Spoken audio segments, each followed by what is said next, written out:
I know there's a whole thing now with crowd work, and everybody's doing crowd work. To me, it's the hackiest form of comedy. The Mercedes-Benz Interview Lounge. Got to tell you, we've been doing this for so long. This show has been on the air for 20. How many years have we been on? 28 years with this show. Wait, hello. What's that, We Danielle? were just talking about this in the green room with Caroline, and we were like, "How long have you been doing this?" Oh my gosh! And we were reminiscing about all the comedians that have come through here and what has happened, and how some of them said things they shouldn't have said. Well, that happens. Well, I got to say, New York City, the quintessential big cornerstones of New York City, Elaine's and Madison Square Garden, and let's say Carnegie Deli, Studio 54, and of course Caroline's Comedy Club. Caroline Hirsch is here. We've known you for so long, and even though the comedy club is not open, your name will always be synonymous with comedy in New York City until we're all long gone. Welcome to the show. Thank you. Wow, this is fancy digs here. Woo! This You is it? Real fancy. None of it works. Yeah. None of it. It's all for show. It's really great. What a studio. Well, thank you so much for that. I'm, right up there with Madison Square Garden. But that's a good thing. We're excited. We created the festival, the New York Comedy Festival, 20 years ago. Can you believe that? 20 years. And it goes like that. So we're really excited to be in business for 20 years with that. Amazing. And that gets bigger and bigger every year. And then I get to work with everybody that kind of started at Caroline's. So, I get to work with, everybody that started there that's still around. Yeah.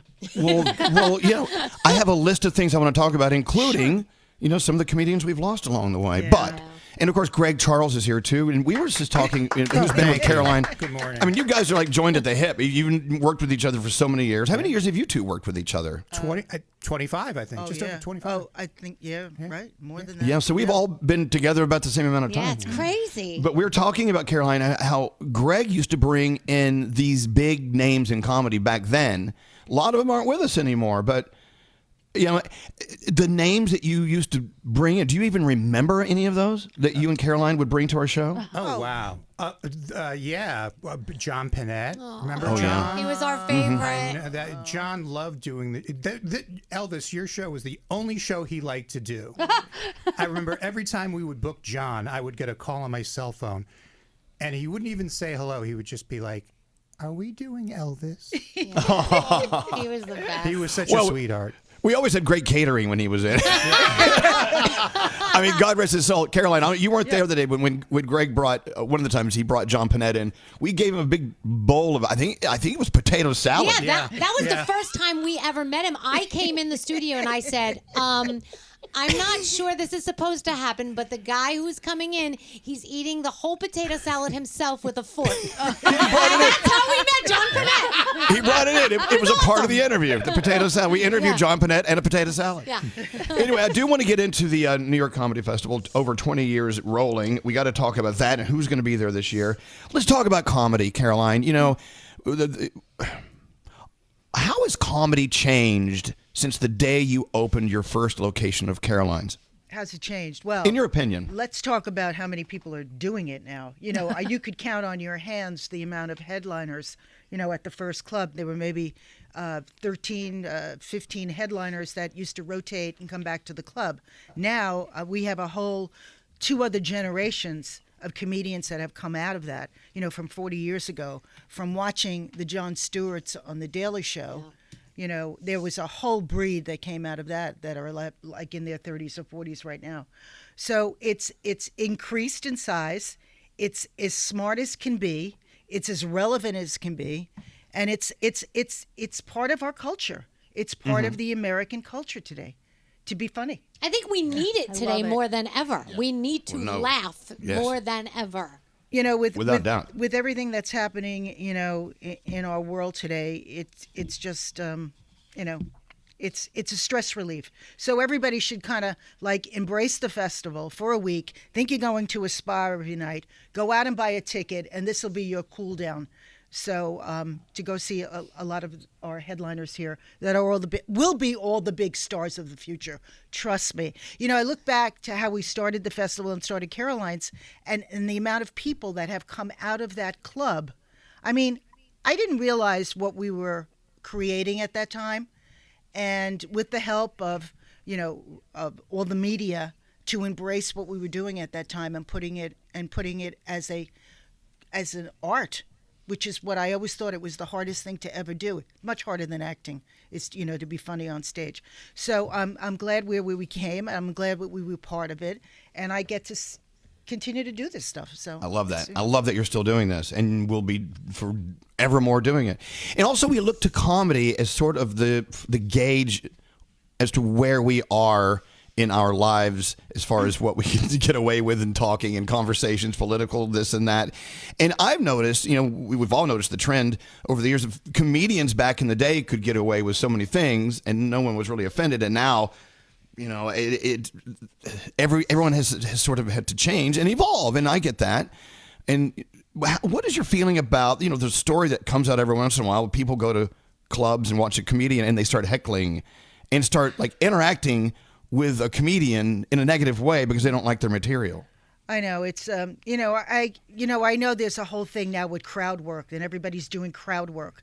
To me, it's the hackiest form of comedy. Yes. So really? we never liked it. Look, I know it's entertaining for the audience and this and that, and a lot of comedians are now getting content because it's in the moment kind of stuff that they can use. But we always thought it was like pretty hacky when that happened. So, I mean, I think that's rude. But then again, comedians should not, start doing it with the audience so that they have a field day to answer them back. So that's how I feel about that. You know who really loves a lot of comedians and comedy itself is Gandhi right over here, and we all do. And Danielle she's going to be a part of the festival. We got to talk about that in a second too. That's so cool. Gandhi, when you first came to work with us, you said we got to get more comedians through here. Yeah. I wanted a comedian every Friday. I was like, I know they're in the city. I know that Fridays are a fun day, and just have comedians in here. I thought it'd be awesome. I don't know why we don't. Nate. Nate, bring him in. I love. Come on, Greg. They just bring another dimension to what's going on. Yes. Absolutely. It just is. It just is. Yeah. And fun fact, Elvis's birthday is coming up, and he told us not to do anything, and I thought it'd be really funny to put together a roast. When I tell you I got shut down from every avenue possible, good. It's not happening. But it was a thought.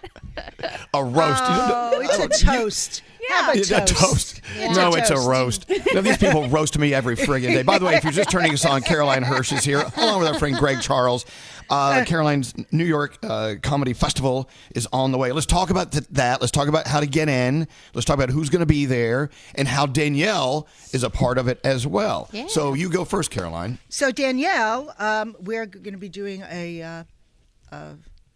Are we allowed to? Yeah, we can. Well, Okay, no, we're doing something with Danielle, and we'll be announcing that. Very soon. The dates and everything. It's else. November. It's November 12th. In case you want to put it down, and it's called Down for Laughs, and all the proceeds are for Down syndrome, for Hearts of Joy, which is an amazing organization that helps Down syndrome children with their heart operations if they can't afford it here and in other countries, because one of the biggest things with children with Down syndrome is a lot of them have heart defects, and a lot of places they don't even know they have the heart defects.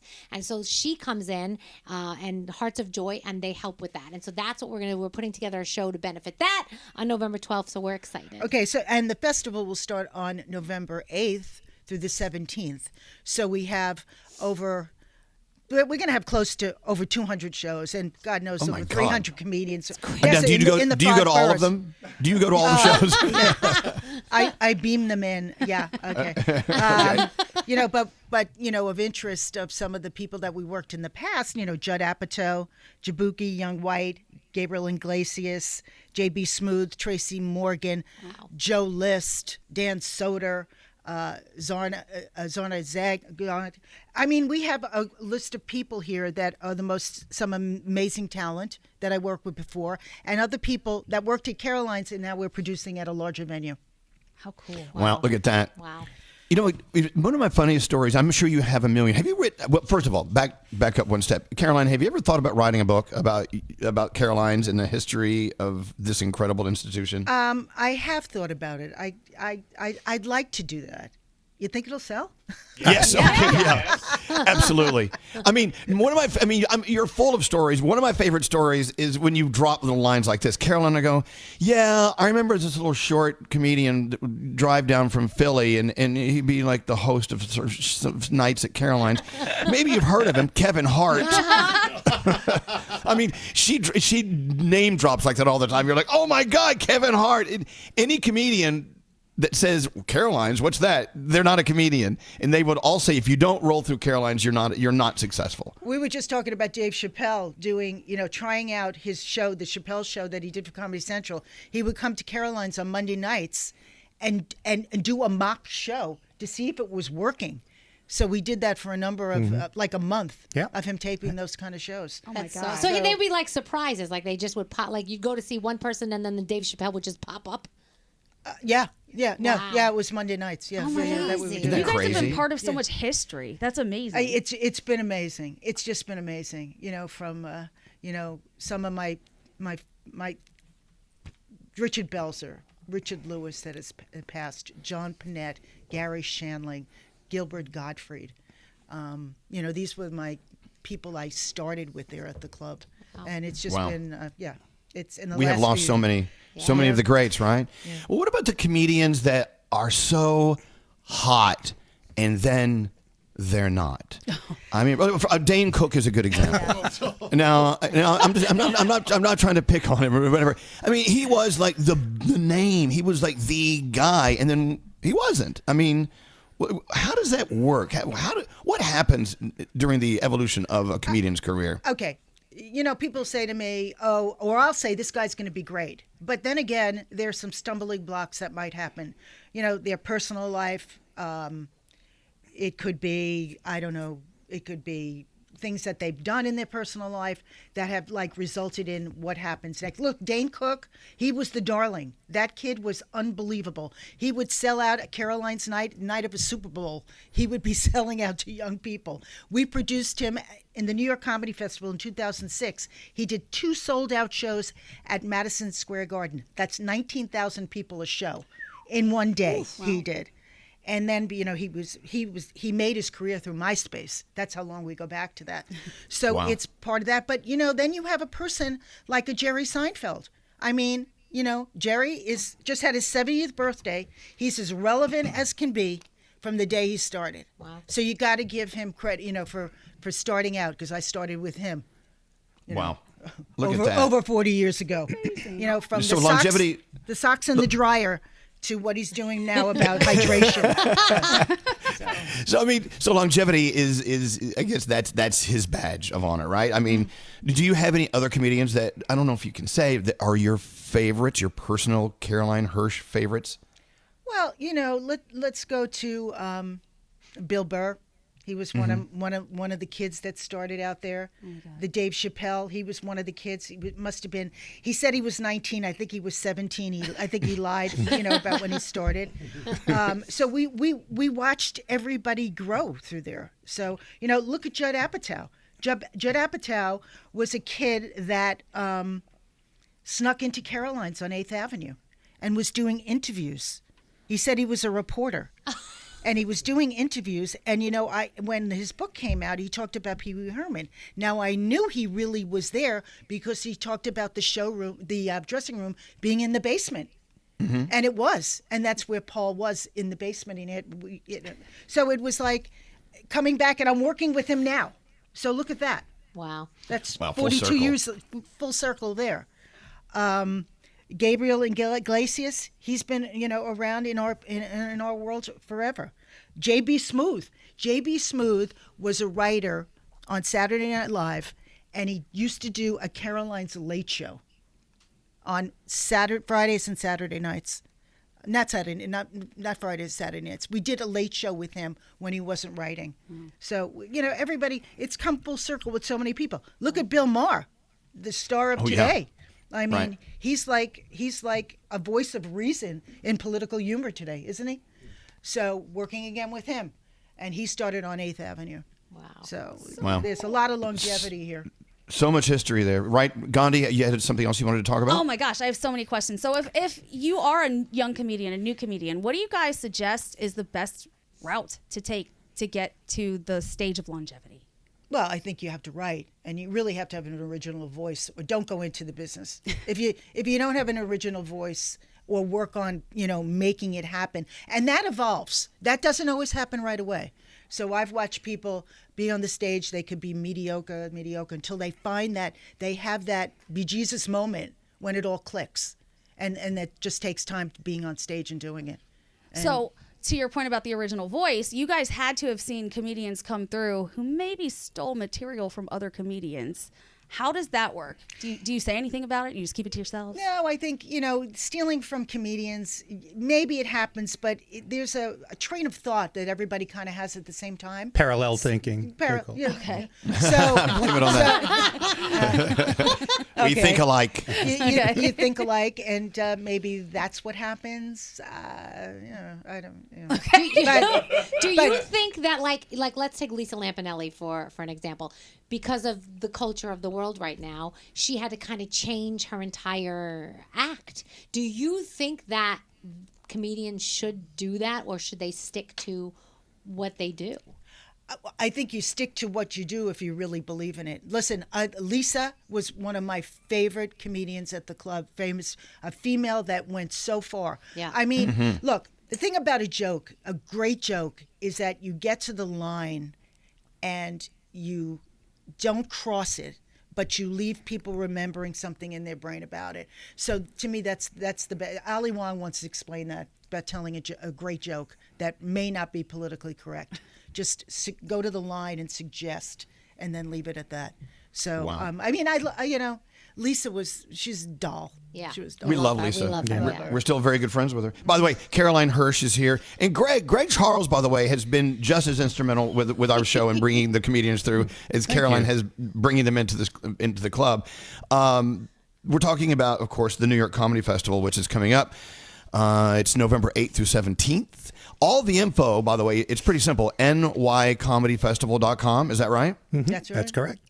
Greg, you're so quiet back there. I didn't expect Elvis. I thought I was going to be sitting outside the studio. He doesn't like being in the front. No, I in the don't. front. I like watching and listening. But thank you for having me on. I appreciate it.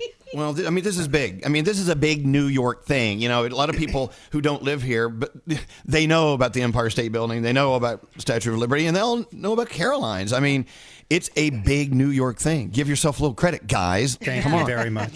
Elvis, if I may say, I wanted to just say this. One of the great things about working at Caroline's and with the Comedy Festival, we get an opportunity to work with Danielle again. And we go way back because Danielle, I can't remember the year, maybe you do. Danielle used to host her own show at Caroline's. Yes, She did. Yeah. I remember that. It was called The Girl Show. Yes, it was The all Girl female Show. comedians, and it was such a wonderful show. And it's another full circle moment where many years ago we had the pleasure of working with her. It was and so many great female comedians came through there, and to have the opportunity to work with her again is just wonderful. I love you, G-Money. I tell you, there's no better feeling in the world going on stage at Caroline's to host and knowing you don't have to be funny. Because I would crap my pants every time I would go up there. I'm like, So the guy that's going to be hosting the show for us, he yesterday asked me, he's like, hey, can you co-host it with me? I said, as long as I don't have to be funny, I am Oh, in. my He's God. like, okay, that's good. So yeah. frightening. Frightening. My favorite part of Comedy Club is that light that flashes when it's time for you to wrap it up. The rap light. Do they ever listen to that, or do they really just always go over? The good ones listen. The good ones pay attention. It's like if you put a tanning lamp in there. There are some comedians that would be pitch black at this point because they flash it for like an hour and they stay up there. Yeah. We've had to cut the mic. We had to cut the mic a few times on some comedians. Oh, really? Really? Because there's first the light comes and they'll tell you, give me the light at 5, give me the light at 10, so they can pace the end of their set. Mm-hmm. And then some just don't say anything and they see the light. And then the light starts flashing and they ignore it. And then they start acknowledging to the audience that the light is flashing. And then it's time to cut the mic and say goodnight. And and play the music. It's a rare occasion, but I was there a few times when that happened. Oh, wow. I'm sure a lot of drama has happened, especially backstage and in the basement and wherever. That'll be in the book. This will be in the book. And also, Caroline, in the book, a lot of people, and I used to think this when I was a lot younger, like, how did Caroline get started in the comedy club business? Was she a comedian? And you said absolutely not. You just saw a need in New York City for this, and it turned into what it turned into, right? Right. I mean, it was David Letterman was just going on the air. Actually, I watched him he had a 10 o'clock show in the morning, if you could believe that. And that didn't last long. And then he went to late night. And I love Dave and Rich Hall that was on the show and all that. So I just said, there's something happening here with this young comedian kind of thing, this new voice of young people. And that's what we did. And then it was a cabaret. And then we turned it into all comedy after, who was the first? Jay Leno came in. Richard Belzer, Jerry Seinfeld, Gary Shandling, Billy Crystal. She's doing it again. She's no, look at it. Look on the floor. More names have been dropped.